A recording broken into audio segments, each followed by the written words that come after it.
Hello everyone and welcome to my channel. Today's video is going to be a get ready with me. I'm going to be talking about why small YouTubers continue to make videos even though no one really watches them. And as well as doing that, I'm going to be stepping outside of my current comfort zone, which is no eyeshadow palettes. I'm going to be using an eyeshadow palette, and moreover, I'm going to be creating a colorful eye look today. I've stated in a previous video that I have grown a bit of an aversion to eyeshadow palettes, and ever since I would say like November or something like that, even probably before that, I have been neglecting every single palette in my makeup collection. Basically, I'd rather use one and done eyeshadows instead. Ever since that one and done eyeshadow trend has like kicked off, I've been all about that. And so today I grabbed a few things with me.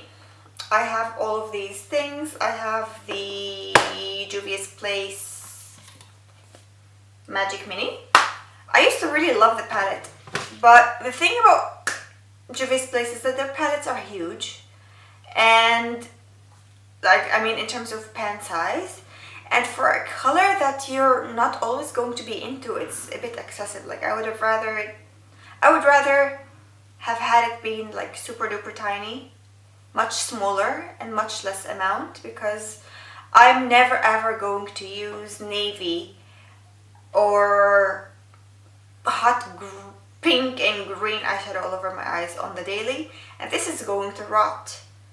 This is going to outlive me. This palette here is going to outlive me.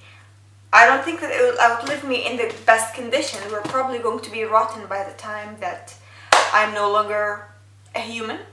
But it's going to outlive me because I'm never ever going to use it up. Anyways, let's stop talking and start applying and talk about other things. So, I don't know if you've noticed, but my channel is super duper small. And not many people watch. I would say a handful of people watch me regularly. And even a smaller amount of those handful interact with me via comments and stuff like that. But here I am still making videos and uploading as if I get millions of views and as if I am, I don't know, some sort of a big YouTuber. I haven't been watching any major YouTubers in a very long time. Super duper long time. But that is not necessarily a complaint. I'm not complaining about not watching big YouTubers. In fact, I'm really enjoying the content of people who are smaller than Jaclyn Hill and what's his name? Jeffree Star and whatnot. I think the big YouTubers that I watch are probably like Samantha Ravindell, sometimes Manny MUA, especially recently. I feel like his content has gotten better. In the past, when all the drama and stuff happened, I wasn't a huge fan of him to begin with, even before everything started. And I'm not saying that it was justified, because we all know who the culprit of all of these issues on YouTube is. But that's a topic for a different video anyways. But as I was saying, I don't watch big YouTubers. I watch maybe, I also really enjoy, she had a baby recently, what's her name? Oh my gosh, I'm awful with names. Christy. Raw Beauty Christy. I also enjoy Alana Rama. I don't remember her last name. I can't remember. am more into medium-sized YouTubers, more on the small size, like a couple thousand subscribers and stuff like that. But clearly my channel isn't even like that big. My channel is tiny, tiny, tiny, tiny, and I love it. I actually, honestly, like, I really love my channel. And I don't define my success based on viewers or subscribers or comments or anything else. I am someone who is in dire need of a creative outlet. My past career was a teacher. I used to teach English at different places, but that's besides the point. As a teacher, I felt like I got to a point where I was recycling myself. I was recreating myself in each and every lesson. I mean, it's a language. Not much is going to change when it comes to a language, and the curriculum in Israel is the worst. High schoolers in Israel do something called Bagrut. It's basically like finals in each and every subject that they study, and they do it several times according to how many points they're taking of each subject. So, for example, if I major, so there are things that you major in, and there are things that you have to take, but you take it like different points in. So let's say I majored in physics. I will either have 5 points in physics or 10. 10, I'm guessing if you're going to do like some kind of a seminar, like a big fat scientific project. So majors have either like 5 points or 10 points. Then there are things like languages and math. I have a maximum of 5 points and a minimum of 3. So if you don't really enjoy the subject and you're not into whatever it is, you can take 3 points, but that's not necessarily going to get you like good bonuses when it comes to college admission. So once you go to university and they want to either like accept you or not, they take your Bagrut into account and they take your points into account. So if you take 5 points of math, they're going to give you a certain percentage of bonus. Or if you take like 4 points, they're going to give you less. If you take 3 points, they're not going to give you any bonus at all. And some colleges don't, or like universities, don't accept people who have 3 points of certain subjects. So let's say, for example, I have, I had, I think 4 math points, 4 or 5, I can't remember. I liked math to a certain point. But let's say that someone wants to study computer science, okay? And they have 3 points in math. That is obviously going to be a major hindrance because computer science has probably a lot of math. So that is not going to allow them to study that subject. Okay, I need a spray because this... Okay, you know what? Okay, should I give you a recap of what I applied on my eyes? So I set my eyes with my Project Pan powder. Then I took my Ooh La La palette and I took the shade Soft Core in my crease. Then I took the It's My Pleasure palette and I took the shade Kitten Fish, which is this one, all over my lid. And now I'm taking the Magic Mini from Juvia's Place I'll take the duochrome right here and apply it all over my lid with a dampened brush. Okay. So it really depends on what you want to study. But for the most part, 3 points aren't going to get you anywhere. Not that you're interested in knowing how the Bagrut stuff happens in Israel, but I just thought I would include it. So, the curriculum for the English Bagrut, which is what people do in high school, is pathetic, in my opinion, because what students have to do is reading comprehensions. That is it. There are actually two reading comprehensions that they have to do, sometimes with a listening comprehension and sometimes with a writing task. So for me, I don't view English as this thing that I just have to get over with so that I can get my Bagrut. And when students look at what they're expected to do in order to succeed in English, it kind of minimizes the importance of it as a language, especially because, let's face it, if they're going into anything academic,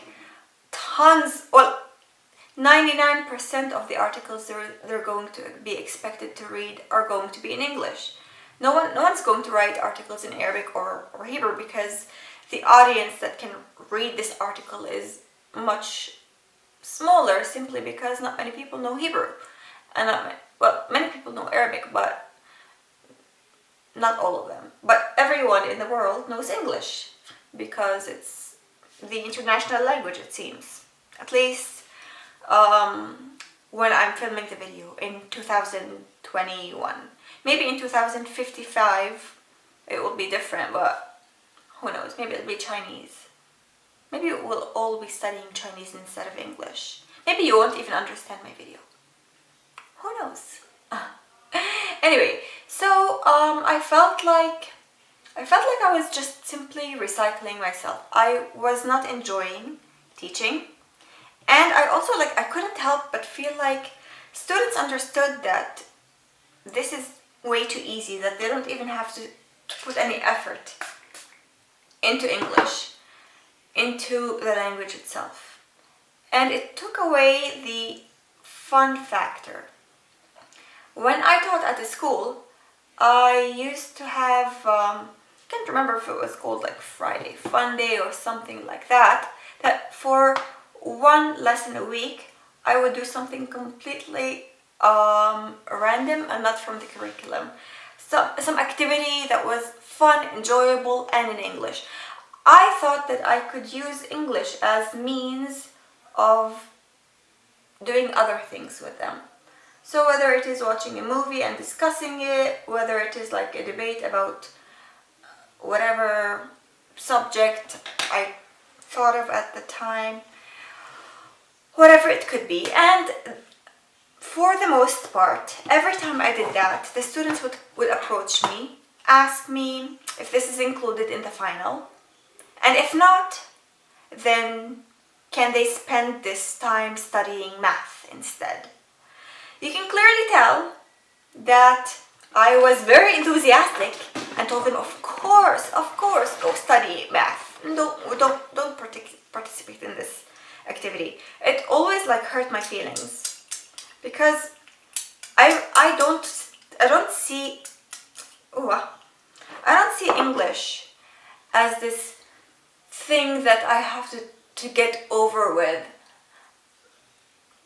just so I can achieve the next step of my life, or just so I can achieve my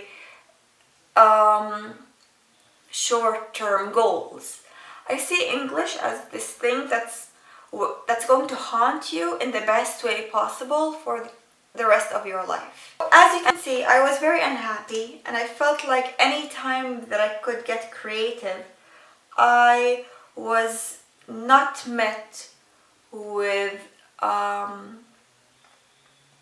cooperative responses.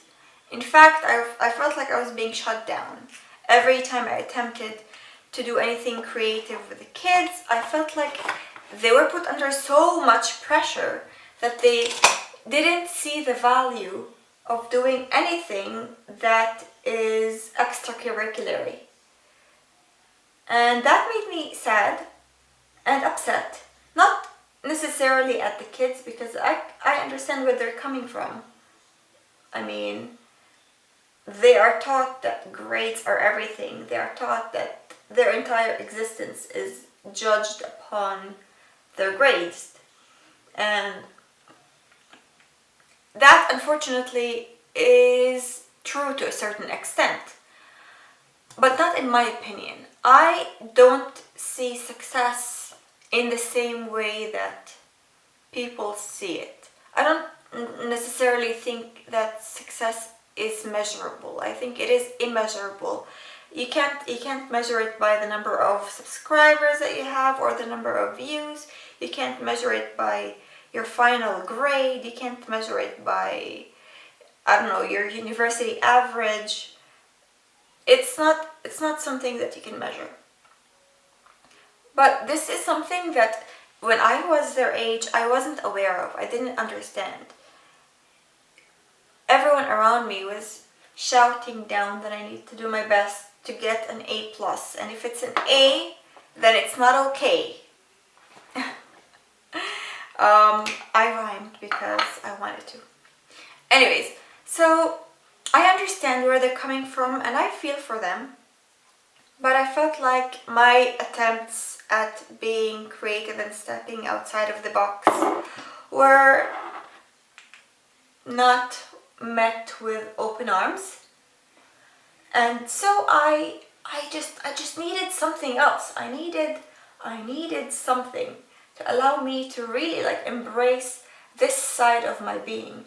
I do view myself as someone who is creative, and I thrive on creativity. I thrive on feeling like I am doing something exceptional, even if it's just for myself, even if it's just for me. Like this session of me sitting in front of a camera and talking about whatever, even if no one is listening, I feel like I'm having a conversation with myself. It's like a stream of consciousness. It's like a stream of consciousness, and the most helpful kind of stream of consciousness, because it takes me somewhere. I draw conclusions. I decide on making changes if necessary. I assess. I change. I grow. I evolve. My camera is really rude and cut me off in the middle of the sentence, but what I noticed, I had already finished my foundation and powdered my under eyes. So I'm going to powder the rest of my face with my Project Pan powder and continue talking. So I was saying that I needed a creative outlet, and unfortunately,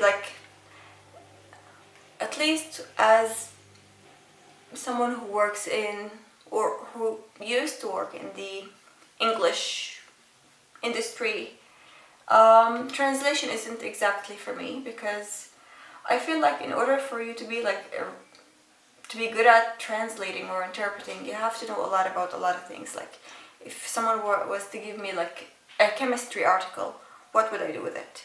Even if it's in my native language, I wouldn't understand anything, because I don't know anything about chemistry or something about rocket science. Come on.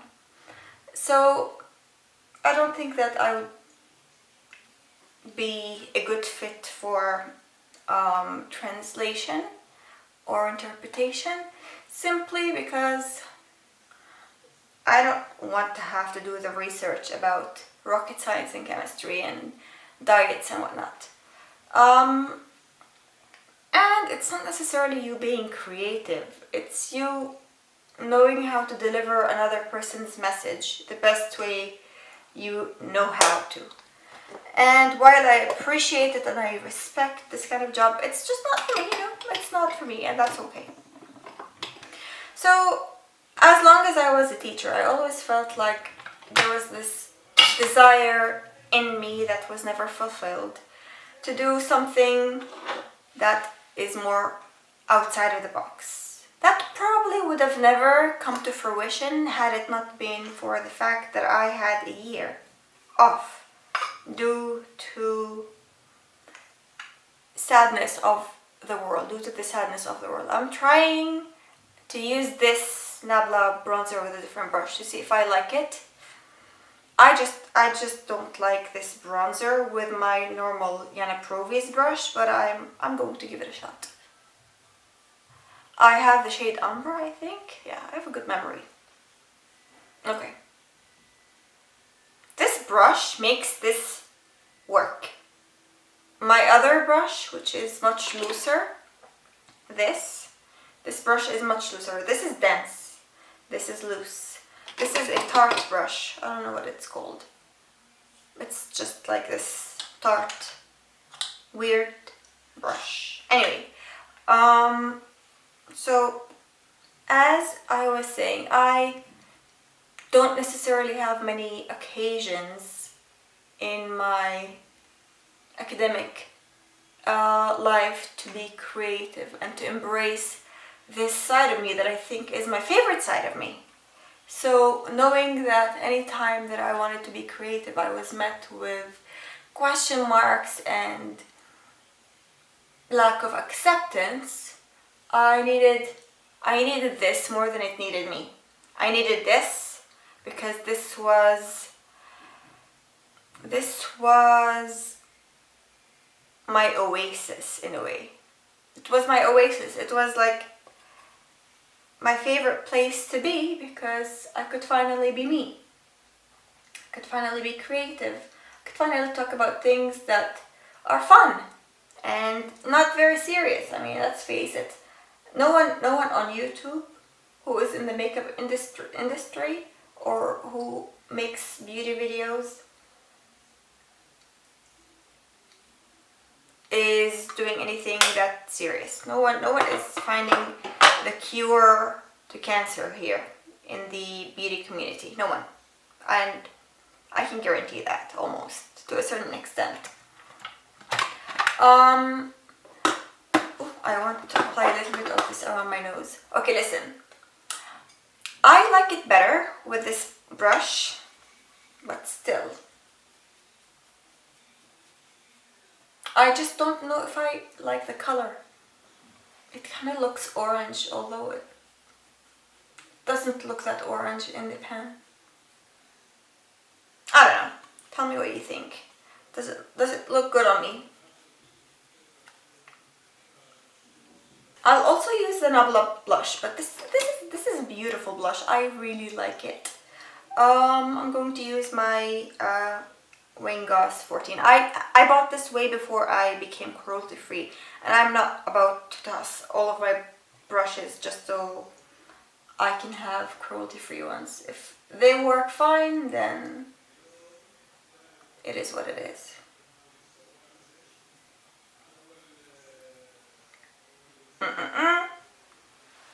So for me, creating videos is my opportunity to embrace myself and to embrace the side of myself, the side of me that I like and that I want to see more often.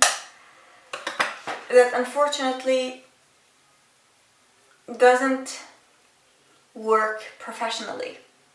Because if I am comfortably myself professionally, it's too outside of the box apparently. I don't know. So, yeah, that's the first reason. The second reason is because you can't help but feel like I feel major FOMO every time I see someone making a video that I really, really like, but I don't make it myself. It's like, I want to express my opinion on this topic too.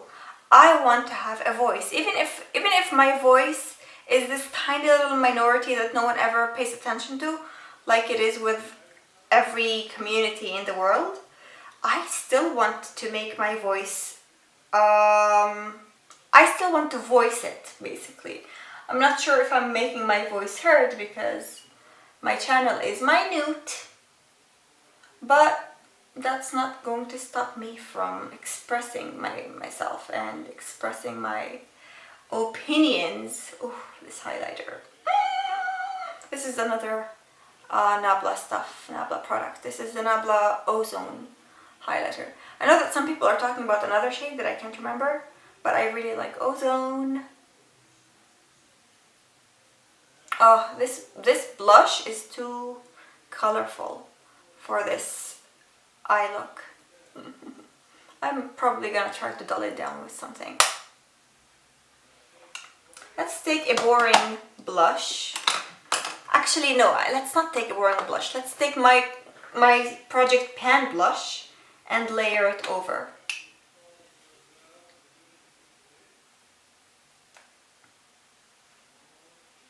I don't know if it did anything. I still feel like I have too much blush. Okay, it's fine, it's fine, it's fine. I'm only filming this for YouTube. See, that's the beauty of it. Like, when it comes to a professional setting, I would never wear this makeup to a professional setting. At least not at this point of my life. You can never say never. But on YouTube, you can come on here and you can do whatever you want. YouTube allows you to wear any sort of clothes you want. It even allows you not to wear any clothes if that's what you choose to, but then you probably cannot get monetized and your video might get flagged, but you can upload it. You can upload it, and then if it offends anyone, then it's going to be taken down, I suppose. But hey, I don't have the option to monetize my videos because my channel is that small, if that's saying anything. So I'm not making any money off of this, and I don't think I want to make money off of it. The beauty of YouTube when you're a small channel is that it doesn't feel like homework. It feels like a hobby, and it is a hobby. And when something is homework, you start to not want to do it. And when something is done for fun, you can't wait to do it. I don't know, it's like some kind of reverse psychology. If you have to do something, then you're gonna start to hate it. And when you don't have to do anything, then you might see the fun in doing whatever it may be. So the second reason is that it's something that you choose to do, and no one sets any rules for you. You make your own rules. That's the beauty of it. I decide what language I want to speak. I decide what products I want to feature. I decide the days I want to upload. I decide the topics that I want to talk about. I decide the topics that I don't want to talk about. I make all of the decisions. This is my utopia. This is my perfect world. I do exactly what I want, no compromises, no nothing. And the people who join me are people who are probably comfortable with my sort of utopia, whereas the people who don't want to join me, which is completely fine, you don't have to, are people who are probably not very okay with it. And that's completely fine. You do you, my friends. You do you. So that is the second reason. The third reason is that even I, who has the smallest channel ever, let's say that occasionally I get messages from people telling me that they love my videos and that they don't want me to stop. Maybe it was like back in May of last year. I had intended on no more uploads. I had every intention of quitting uploading because it was a very difficult time for everyone, and I was probably depressed, and I didn't see the point of doing anything. Not even breathing, not even eating. I mean, I have lost about 6 kilos since this whole thing started, and 6 kilos is a lot of weight. It's like, what, 14 pounds or something like that. I am not a comfort eater, that's the thing. So when I'm stressed, nervous, upset, depressed, I lose my appetite. And I'm also extremely lazy. And I also view food as a social activity. So I don't eat because I'm hungry, I eat because it's fun to eat with my friends, and eating out and ordering stuff in. That's what I like to do. Or like, you know, when you cook something super duper fancy, which takes so much time and you're not always in the mood, but it always makes food a little bit more fun, or much more fun. That's just a primer, don't worry. This is not my mascara. My lashes are going to be black, not to worry. So yeah, those occasional texts about people telling you that they missed your uploads, that your videos are great, that they purchased something off of your recommendation, which, don't feel pressure. I am not a salesperson. I'm here to share my experience. None of the companies know anything about me. They don't even know that I exist. They don't even, like, come on. Why would any company know who I am? So all of the things that I talk about right here are, as I said, my decision, and I have the liberty to rave about something or rant about it. I can recommend something, or I can recommend you to never ever touch it in your entire life, because if you do touch it, then it's going to be the end of 7 years of good luck and the beginning of 7 years of bad luck. No, I'm just kidding. But you know what I mean. Like, any recommendation I make here is 100% honest. And if a company was to like ask me to recommend something of theirs, I'm gonna give you an example. I have a private student who is an English major, and she needs help with her assignments.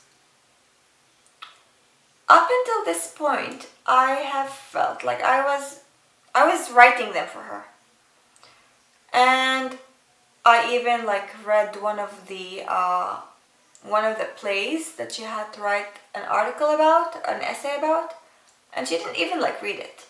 So I was the one reading everything. I was the one with all of the thoughts and the ideas, and I no longer want to do it. Not because I can't, but because I feel scummy doing that to her. Because instead of me feeding her today, I would rather teach her how to fish instead of giving her fish.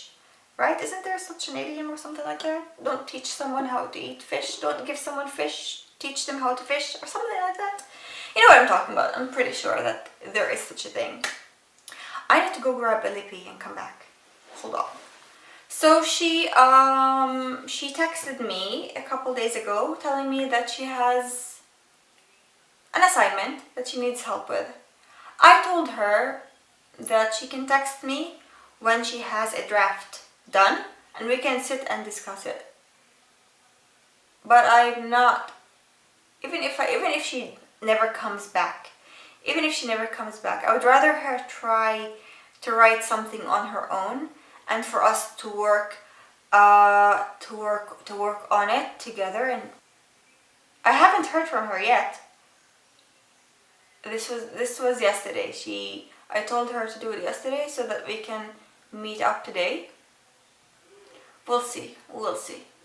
But I'm not, what I'm trying to say is that I'm not about to falsely recommend something or falsely guide you to act a certain way, because it's not in my nature.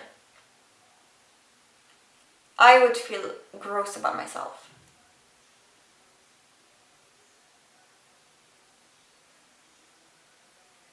I think I already mentioned 3 reasons. The first being a creative outlet, the second being what was the second? That's what happens when your videos are a stream of consciousness. I'm using Voyeur from Melt.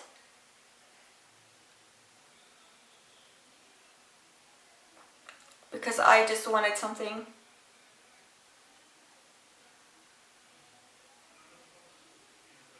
to tame this wild look. Wow, I feel like a clown. Okay, hold on. Let's see.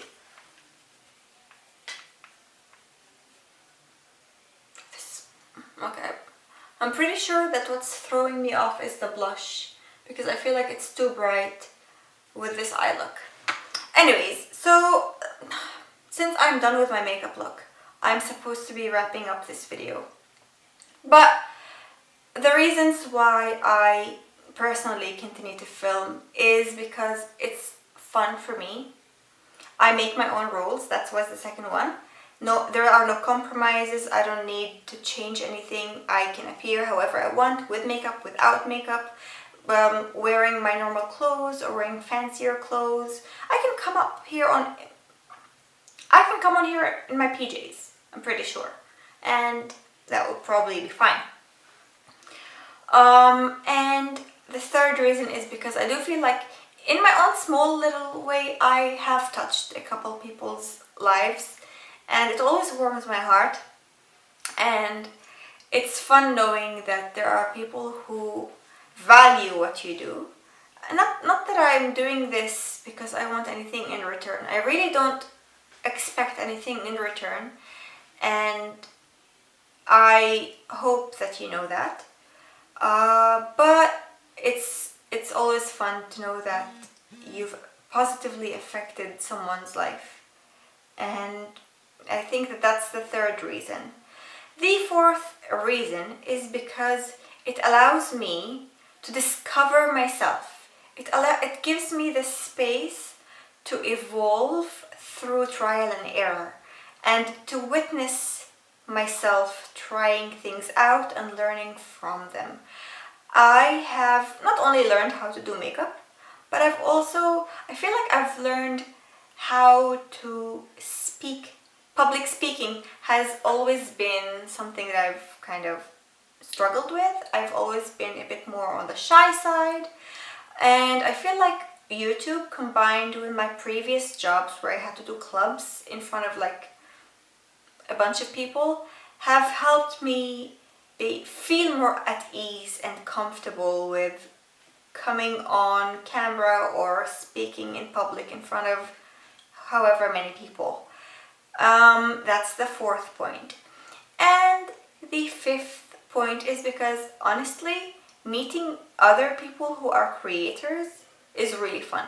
I haven't met that many people, but I have met a few people, like Sarah from Not Your Typical Doll Face. She has my heart. I know that we don't talk very often, and I don't know if she still watches my videos, but I love her. I really, really do. Julia is another one. I really, really love Julia. And I've connected with a few other YouTubers, but I don't really know if they keep up with my content or not. But I mean, like, I'm not expecting anything, as I said. I'm just here to have fun, and if it goes anywhere, then sure. And if it doesn't, also like the same reaction. It's not gonna make much of a difference, because I'm not looking for a career on YouTube. I don't want a career on YouTube. I really don't. I have plans, and I'm working on it. I'm actually taking 2 courses as we speak. I don't know if I've mentioned this. I probably have, but I'm taking a graphic design course, and I have 2.5 months left of it, and I have Also my UX UI course, which will end in August, and that should allow me to embark on a new career path, and I'm so excited for it. And I cannot wait, honestly, I cannot wait for September. And yeah, so thank you so much for watching today's video, and thank you if you didn't watch it. Thank you for being the person that you are, and thank you for wearing your masks. Thank you for being a decent human being. Thank you for helping each other. Thank you for taking care of yourself. Thank you for whatever it is that you do for us as humans on this earth. Thank you for working in healthcare. Thank you for working in entertainment. Thank you for working in, I don't know, some sort of a big corporation. Thank you for everything that you do that helps humanity. And I hope that if you're still watching, that you feel like I also try my best to give a little bit of a bright, fun side to the world, to the universe, so that they can also, I don't know, embrace themselves and enjoy themselves. And I encourage everyone, even if you are not going to post any of these videos, but it's fun to like film yourself getting ready and see how your mannerism, checking your mannerisms, learning from yourself visually, because we are so us, you know, we're so comfortably us that we don't always look at us with a critical eye. And I know that we can be our worst critics and our biggest haters, but this allows me to be a constructive critic of my own self and to grow, not only based on critiques that I receive from others around me, but also critiques that I receive from myself. And I adjust as we go. So yeah, I think that this is it for today's video. Thanks so much for watching, and I will see you in the next one. If you want to subscribe, I would love it. If you want to comment, that would make my day. And please make sure that you like this video, because it always lifts up my mood when I see people liking my videos. So yeah, thank you so much, and I'll see you soon.